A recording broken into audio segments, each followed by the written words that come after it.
बनारस के अंदर, काशी के अंदर एक दामोदर नाम के बहुत बड़े व्यापारी रहा करते थे, बिजनेसमैन।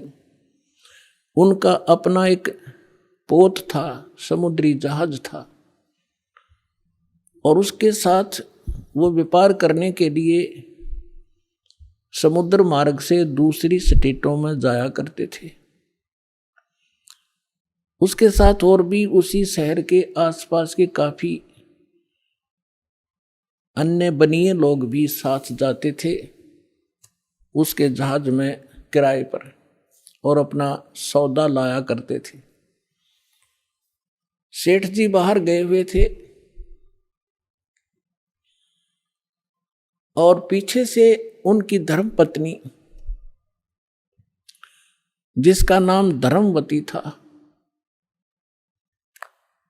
वो बहुत धार्मिक थी। सेठ दामोदर भी बहुत नेक आदमी थे, भक्ति बहुत विश्वास करते थे परमात्मा में।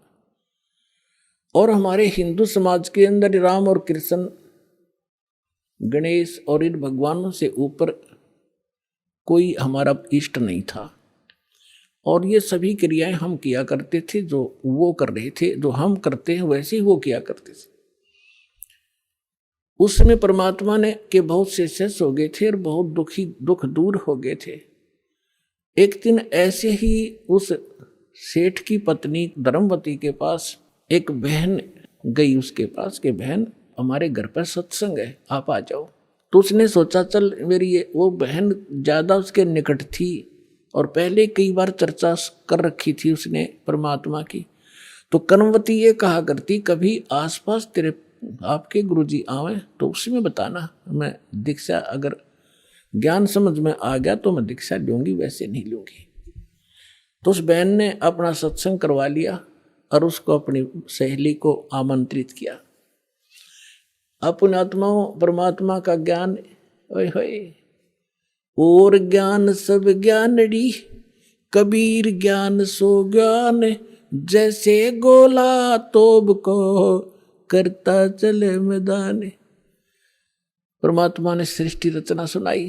परमात्मा जहां भी नया सत्संग करते थे सबसे पहले सृष्टि रचना सुनाया करते थे, और फिर मालिक की वाणी में उनके शब्द में ज्यादा कसकती आत्मा तुरंत खिंच जाती थी। सारा ज्ञान सुना। धार्मिक देखो पुण्यात्मा होती है ना, वो घनी अटपट नहीं करा करते, सारा प्रमाण सामने, और फिर अग्रम अग्रम। तो धर्मवती उस बहन का एकदम सिर गया शरीर। जब सत्संग परमात्मा ने कर लिया 2 घंटे और बैठ गए, 10-20 भगत थे, अपनी अपनी कहने लगे। तब उसने परमात्मा ने कहा बेटा दीक्षा लेगी। वो कहने लगी महाराज मेरी आत्मा तो मानना है, मैं दीक्षा लूँ आपकी, मुझे ज्ञान पूर्ण रूप से समझ में आ गया। कुछ तो उस बहन ने कई बार सुना रखा था, और फिर परमात्मा ने फिर उसको सही सुचारू कर दिया। पर भगवान मेरा एक समस्या है मेरे सामने। तो परमेश्वर कबीर जी ने कहा बोल बेटा क्या शंका है वो बता मुझे। कि यूँ कहा करें, यूँ सुना है मैंने कि जोड़े में नाम लेना चाहिए। मेरा पति गया हुआ प्रदेश में धन कमाने के लिए, और वो आ लेगा तब नाम लूंगी, लेकिन मैं अब मुझे ऐसा लग रहा है कि मैं इस घर से बाहर कदम रखूंगी आपकी झोंपड़ी इस स्थान तक, कदे मेरी मृत्यु ना हो जाए। आज मुझे आपके सत्संग से एक एक पल भारी हो गया कि जीवन नाश हो रहा है मेरा, तो मैं नाम कैसे लूं। परमात्मा बोले बेटा ये भ्रम जो इन मूर्खों का पैदा किया हुआ है, तुम एक दिन जन्मे नहीं, एक दिन मृत्यु नहीं होगी। आपके पति आपसे बड़े हैं, पहले जन्म हुआ आपका बाद में हुआ। और दूसरी बात यह है कि अध्यात्म मार्ग में फिर उसने कहा जी मैंने उनसे पूछा नहीं है, और आज तक मैंने कोई भी काम उनसे बगैर पूछे किया नहीं है, और कहीं वो मुझसे नाराज ना हो जाए, मैं पाप की भागड़ ना बन जाऊं। परमात्मा ने कहा बेटा आत्म कल्याण के मार्ग में किसी से पूछने की आवश्यकता नहीं, और सभी कामों में सलाह ले सकते हो, सभी बातों में। इसमें एक पल भी देर नहीं करनी चाहिए, कोई पाप नहीं लगे। अब वो चाहे नो ठीक, गुरु जी के मुख से जो शब्द सुन लियो फाइनल सच्ची है, मैं महाराज फिर दीक्षा दे दो। अब उसने नाम ले लिया। अब रोज ये मंत्र आप देख रहे हो, ये मंत्र दिया करते दाता सबसे पहले, केवल बीच बीच के 5। अब हम हिंदू इनके ऊपर आरूढ़ थे ही, लेकिन वो मंत्र गलत जाप करे थे। ये मूल मंत्र हैं इनके। जैसे आपको बहुत बार बताया है, जैसे एक भैंसा होता है या ये बैल होता है, खागड़ जिसने कहे, उसने वैसे कहे जाओ भैंसा भैंसा, कतई नहीं सुने। अरे एक बार न्यू कर दिया हुर्र, वो न्यू देखेगा और भाग उसकी तरफ दौड़ना हो जाएगा। तो उसका अट्रैक्शन है, विवश है उसके उस शब्द से, वो खिंच जाता है। तो ये वो मंत्र है। और परम संत से लिए बिना ये मंत्र सूखे जाप करने तो लाभ नहीं हो। एक नियम है, उस नियम के अनुसार ही आपने चलना पड़ेगा। तो ये मंत्र दिए उसने, बात गदगद होगी, अक्सर भगवान ही न था। यही तो हम देवता पूजा करते थे। परमात्मा ने कहा बेटिया पूजा नहीं है, ये यहाँ के संरक्षक हैं और मूल पूजा तो सतगुरु की है। अब परमात्मा ने उस समय ये तत् और सत और सार, ये सार नाम ये छुपा कर रखना था। ये प्रथम मंत्र इसलिए दिया था कि इनके संसारिक काम सुलझे रहेंगे, इनको सुख होता रहेगा, इनकी भगवान में आस्था बनी रहेगी और इस मंत्र से इनका जन्म मनुष्य का होता रहेगा। इन आपको यहाँ तक लाना था, इस बिचली पीढ़ी तक। धर्मदास मेरी लाख दुहाई, ये मूल ज्ञान और मूल मंत्र की बाहर ना जाए। मूल मंत्र मूल ज्ञान बाहर जो पढ़ी, बिचली पीढ़ी हंस नितर ही। मूल ज्ञान तब तक छुपाई जब तक द्वादश पंथ ना मिट जाए। जब तक ये कलयुग 5505 वाला समय नहीं आना था, तब तक इसको गुप्त रखना था। सभी महापुरुषों से परमात्मा ने प्रतिज्ञा दिला दी थी। तो इस मंत्र को पाकवा तो गदगद होगी, खूब डट कर भजन करे, आत्मा बिल्कुल खुश होगी। जो भूत प्रेत की बाधाएं थी थोड़ी बहुत सबके घर में बढ़ रहेंगे, वो भाग भूगे, उड़गी सी काया होगी। अब क्या हुआ, सेठ जी आए 1 महीने के बाद में। अब वो बुद्धिमान बहुत थी, उसने सोचा कि मेरे पति को यदि कोई थर्ड पर्सन न्यू बतावेगा कि तेरी पत्नी सत्संग में जाती है और रात को जाती है, क्योंकि परमात्मा अधिकतर रात को सत्संग करते थे, क्योंकि दिन में तो किसी को फुर्सत नहीं छोड़ रखी काल ने धंधे में। तो उसने सोचा कि ये कहीं इसके मन में मेरे प्रति कोई दोष ना आ जा और हमारा घर नरक बन जावे। अब क्या हुआ, जिस दिन वो सेठ वापस आया उसी दिन सत्संग था भगवान का और किसी के आसपास ही। तो उसने सोचा कि अपने पति को मैं पहले बता दूं सारी कहानी, और ये ऐसा व्यक्ति है अगर मेरी बात को ये मान लेगा तो फिर ये किसी की नहीं सुनेगा। तो जब वो खाना खाने लगा, खाना खिलाते समय उसकी पत्नी ने कहा जी मेरे से गलती बन गई और मुझे क्षमा करोगे, माफ करना। वो कहने लगा कि मैं अपनी पत्नी पर विश्वास करता हूँ, मेरी पत्नी ऐसी गलती नहीं कर सकती जो अक्षम्य ना हो। फिर भी बता अक जी सचमुच माफ कर दोगे, गुस्सा तो नहीं होगे? अक ना तू बता।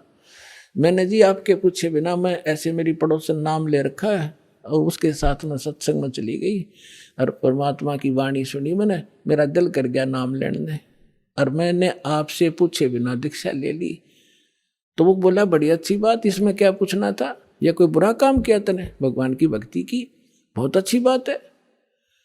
उसका उल्गा सा हृदय हो गया, अके भगवान बड़ी दया करी दाता, ये तो बिल्कुल सरल देसी बन गया। फिर उसने एक और पॉइंट सोचा कि एक बार इसको वो सत्संग स्थल दिखा दूं जहां हम जाते और आते हैं, ताकि लोग इसको भ्रमित ना कर दें तेरी पत्नी रात में भी जाती है, तो यो आदमी का जल्दी सी सेट नहीं होया करे। और उस दिन सत्संग भी था। तो उसने कहा जी ऐसा है, गुरु जी का आज सत्संग है वहाँ पर, और मेरी साथ की सारी सहेली चली गई, मैं आपके भोजन पानी में लग गई और देर होगी और ना गई तो गुरु जी के दिन नाराज हो जा, आप मेरे साथ चल पड़ो। तो वो कहने लगा देखो मैं थका हुआ हूँ, दूर से आया हूँ, आप जाओ। और नो बोली आप मैं जाऊँ कैसे, रात का काम कोई साथ नहीं मेरे। तो कहने लगा मैं चल पड़ूंगा और जाते मुझे नींद आवेगी, बता मैं क्या सत्संग सुनूंगा। उसने पता था कि एक बार यूँ चल पड़ा और सत्संग सुन लिया तो आली नींद इसने। तो वो कहने लगी आप यूँ करियो, पीछे सी बैठ जियो, नींद आ जाए तो सो जाइयो, गुरुजी कुछ ना कहा करे। तो उसने सोचा चल फिर तो कोई बात नहीं। वो दोनों पति पत्नी आ गए। अब बैठ गई पाछे ने, वो बैठ गया पीछे ने, भगतनी बैठ गई भगतमतियों में। परमात्मा ने वह सृष्टि रचना फिर सुनाई। वो तो जाने थे चोट ने सामने मारना। अब लाला जी ने किसी नींद आवे थी, उसका कलेजा फट गया, थर थर कांपेगा सारा। और नौके सोके सुने ज्ञान कड़ी कसूती तरह। अब सारा ज्ञान सुन लिया। जब अपनी उसकी पत्नी आई, जी नींद तो नहीं आई? कि नींद करे मेरे तो बेचैनी होगी, काहे की नींद आवे थी? एक न्यू पूछ ले गुरुजी ते, मुझे नाम दे देंगे? तो उसने जाके कहा महाराज जी भगत जी आए हैं और यूं कहे दीक्षा मिल जाएगी। कहा बेटा बोला। तब उसने बोली कहा जा नाम देंगे आपको। सेठ जी जाकर बैठ गया पास में, कहने लगा भाई सुन ले लाला जी। परमात्मा बोले देखो सेठ जी, आप हो इन देवताओं के गणे पुजारी, और परमात्मा का नाम लेने के बाद आन उपासना नहीं करनी होगी। वो कहते हैं 100 वर्ष सतगुरु की पूजा, एक दिन आन उपासी और वो अपराधी आत्मा फिर पड़े काल की फांसी। 100 वर्ष गुरु की अनुसार साधना कर ली, सतगुरु के अनुसार, एक दिन भी आन उपासना कर ली ना किसी देवी देवता की, पिछली सारा भट्ठा बैठ जाएगा तेरा। तो वो लाला जी बोला सेठ दामोदर, कहने लगे महाराज जी मैं बाणिया हूँ और सौदा करना खूब जानता हूँ। मैंने सारा कुछ सुन लिया और सब कुछ देख लिया। आज मैंने सारे कथा सुन रखी खूब बड़ी बड़ी, जो ज्ञान आपने दिया इस पृथ्वी पर नहीं। और मैं जो वचन कराया करूँ दाता, और पक्का करता हूँ आप मेरे गुरु, मैं आपका चेला। फिर कहा कि भाई देख मैं दानक और तू लाला जी, कल न तेरी बरादरी वाले भी तुझे धिक्कारेंगे। ने बोला जी मुझे नाम दो और आप साथ रहियो दास के, जो होगा सो देखी जाएगी, मुझे दीक्षा दो। और परमात्मा ने कहा कि और उपासना नहीं करोगे फिर किसी देवी देवता की, नहीं तो नुकसान हो जाएगा। लेकर नाम, और परमात्मा का हाथ से चित्र बनाया करते थे वहाँ, जब का हाथ से बनाया करते थे, सब जगह मिला करते थे। वो फोटो ले गया, जो विधि बताई थी विधान वो शुरू कर दिया आपने। फिर कुछ दिन के बाद वो कई दिन सत्संग सुने, फिर व्यापार में जाना था तो सभी वो दूसरे व्यापारी भी साथ थे। अब उसने क्या किया, उस जहाज के अंदर उसने अपना एक कक्ष बना रखा था जिसमें सारे देवी देवताओं के फोटो थे, और वहीं अपना घंटी बजाया करता, बैठ कर आरती करा करता, जय गणेश देवा माता थारी पार्वती, ये सारी कथा सारी आरती करा करता। अब उसने क्या किया, जाके पहले सारी मूर्ति उठाई और समुद्र में जहाज उठाए, समुद्र में जल प्रवाह कर दी, और एक फोटो परमात्मा कबीर जी का लगा लिया। अब दूसरे जो थे वो लाला जी, उन्हें देखा रहे दामोदर ये देवी देवताओं के फोटो कहाँ गए? तो उसने बताया भाई मैंने दीक्षा ले ली गुरु जी से, और गुरु जी का जो सतगुरु की पूजा करते हैं ना, वो देवी देवताओं की पूजा नहीं करनी होती, इसलिए मैंने वो आदर के साथ जल प्रवाह कर दिया।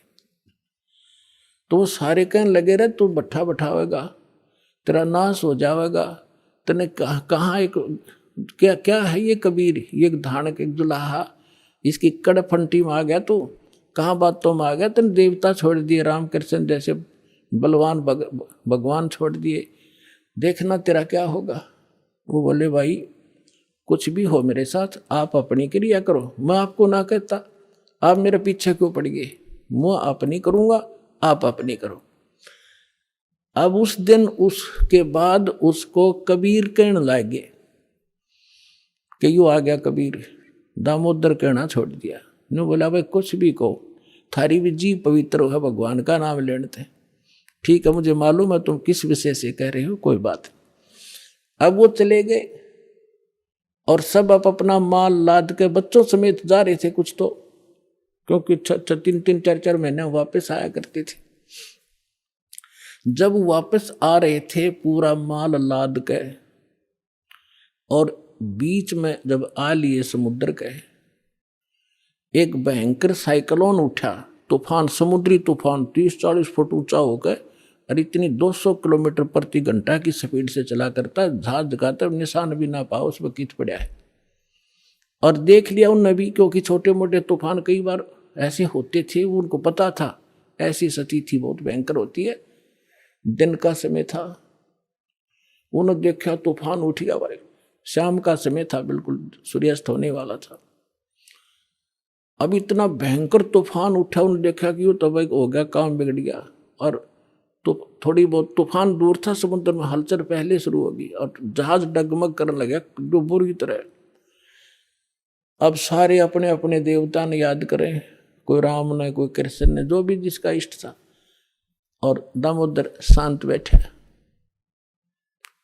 अब सब घबरा रहे थे, घिगी बंदगी, बच्चे मरे, सारी संपत्ति का नाश हुआ था।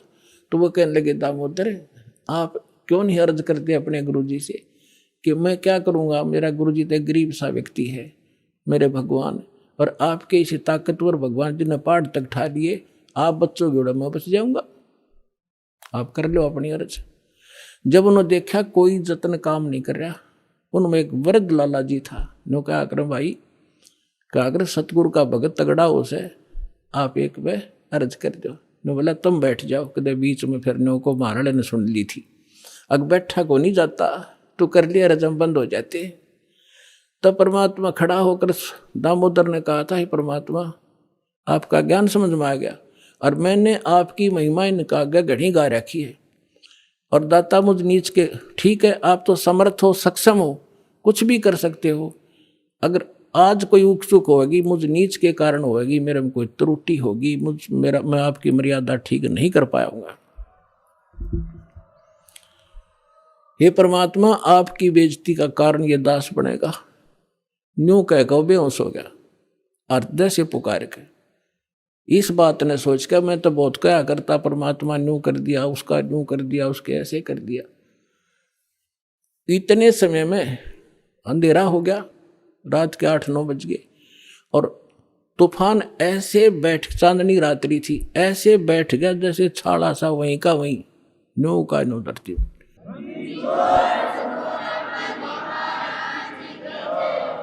और समुद्र के जल में जरा सी भी हलचल नहीं। अब उस दामोदर को पानी के छींटे छाटे मार के मुंह पे होश में ले आए। तब उन्होंने कहा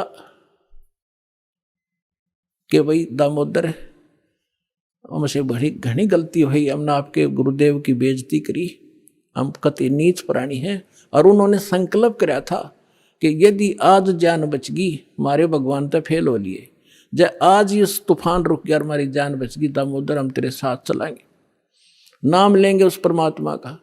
तब दामोदर को कंधे पे बैठा लिया उन लालाओं ने, हर ने बोले बोलो दामोदर की जय। ने बोला नहीं, जय बोलो जिसने यू काम कराया है, बोलो कबीर परमेश्वर जी की जय हो।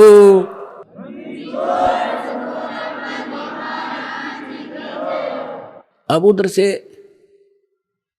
परमात्मा उसी दिन रात्रि में सत्संग कर रहे थे 7-8 बजे सी, और सर्दियों का मौसम था। अब कुछ भक्त सामने आसपास बैठे थे। एकदम परमात्मा ने क्या किया, ऐसे मुंह पर करनो हाथ फेर कर ऐसे झटका दिया, आसपास के बैठे भक्तां के छींटे लगे। उन्होंने सोचा भाई पसीने कैसे आगे सर्दी में, गुरुजी आपका पसीने आगे? तो प्रभु बोले ना भाई पसीने को नहीं आए। और क्या था, ये पानी कहाँ से आ गया? कि मेरे भगत का जहाज डूबा था, दामोदर सेठ नहीं था, भी नाम लेके गया था, हाँ जी, उसका जहाज डूबा था भाई, अब वो उसने बचा कर आया हूं मैं। अब वो भगत सोच रहे थे अब भाई, अब क्योंकि हम भक्ति अवश्य करते हैं लेकिन विश्वास दृढ़ नहीं होता, और परमात्मा कहते हैं कहा हो तो हरि नाम से, जब मन में नहीं विश्वास, बिना विश्वास के जो भक्ति करते हैं वो सफल नहीं होते। तो वो कच्चे से थे और मन में उनका न्यू थी, ऐसे ही शब्द गा रहे थे, ज्ञान सुना रहे थे, पसीने आगे होंगे, हमारे सामने बैठे और वहां कैसे समुद्र में जहाज बचा के आए हैं, वो तो बात कही आई हुई। अब वहां से जब वो चलकर आए सेठ, 1-2 दिन और लग गया उन्होंने। उस दिन फिर सत्संग हो रहा था। वो पहले अपने घर गया, घर जाके पता चला कि मेरी धर्मपत्नी भी उड़े जा रही है, सत्संग में गई हुई है। और सारे वो सेठ ने बोले पीछे घर जावांगे, और सारे बच्चा ने साथ ले रहे। पहले अब परमात्मा का उपदेश लेंगे जब घर बढ़ाएंगे। अब हमारा बाकी आज का जीवन, आज के बाद का जीवन उनका ही हमारा। और सारे वहां चलेंगे, सीधे वहां 15-20 लाला जी और उनका परिवार है। अब क्या हुआ, अब उधर सत्संग चल रहा था और वही भगत मिले जुले से वो आया करते उस क्षेत्र में, तो सारे वही बैठे। और पीछे तय क्या हुआ, वो सारे के सारे जाकर बाहर खड़े हो कहने जय हो पाबंदी छोड़ कबीर साहब की, जय हो भगवान कबीर साहब की। परमात्मा बोले रे बाहर कौन शोर कर रहा, पता करके आइयो। अब जो ही वो बाहर गए भगत पता करने आंगन से बाहर, तो उन्होंने देखा दामोदर को, वो सब जाने थे क्योंकि वो आते जाते थे सत्संग में। तो उन्होंने आकर बताया जी दामोदर सेठ आ रहा है और उसके साथ और कई लाला जी हैं, सेठ हैं, और आपका दर्शन करना चाहते हैं। बोला बुला लो भाई, क्या बात होगी। वो सारे आगे चरणा में पड़े, दंडोत प्रणाम करें। हे भगवान आपने दया कर दी, हमारे जीवन रक्षा कर दी। परमात्मा हमसे बहुत भूल हुई, हमने बहुत गलती की, आपके भक्त को बहुत सताया, टॉर्चर किया, इसको माफ़ करो हम अपराधियों को। भगवान आपने हमारी जान बचा दी, हमारा जहाज डूबता आपने बचा दिया। परमात्मा बोले क्या कह रहे हो भाई। और परमात्मा चाहते थे जिनका मन में शंका थी, वो उनका भ्रम निवारण करने के लिए एक सच बताओ सारी कहानी क्या हुआ था कि भगवान ऐसे ऐसे हो गया था। हमने अपने सारे जंतर मंतर कर लिए थे, कोई राहत नहीं मिली। फिर हमने आपके भगत आराध करी थी, इसने आपको पुकारा के मंत्र पढ़ा यू दाने, यो बेहोश हो गया आपको पुकार के। तब कहा बेटा मैं ही वहां पहुंचा था और आपकी रक्षा करी थी, और आपका अब सौभाग्य है कि आपको इस संकट आपके लिए वरदान से दोगा कि आपके समझ में आ गई और आप यहाँ आगे दीक्षा लो और अपना कल्याण कराओ। सभी ने नाम लिया, उनका कल्याण हुआ। बोलो सतगुरुदेव।